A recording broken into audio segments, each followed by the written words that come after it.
खबर शेयर करते हैं नथिया गली एबटाबाद से। गुज़िश्ता काफ़ी दिनों से नथिया गली में शदीद बर्फ़बारी की वजह से तमाम लिंक रोड्स बंद हो गए थे। आमदोरफ्त भी बंद हो गई थी। नथिया गली से मुंसलिक मुख्तलिफ इलाकों के लोगों की रसाई बाज़ार तक महदूद हो गई थी।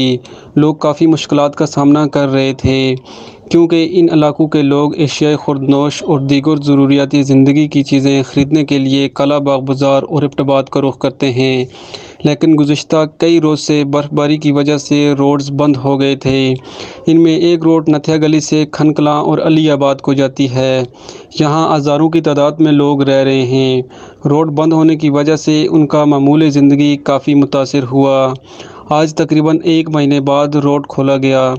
MPA नज़ीर अहमद अब्बासी और मकामी कौंसलर मुनसफ़ अब्बासी की कोशिशों से और मकामी लोगों की अनथक मेहनत के बावजूद खनकलां और अली आबाद की आबादी की रसाई काला बाग बाज़ार और एबटाबाद तक बहाल हुई। तालिब उर रहमान अब्बासी, 5 स्टार न्यूज़, एबटाबाद।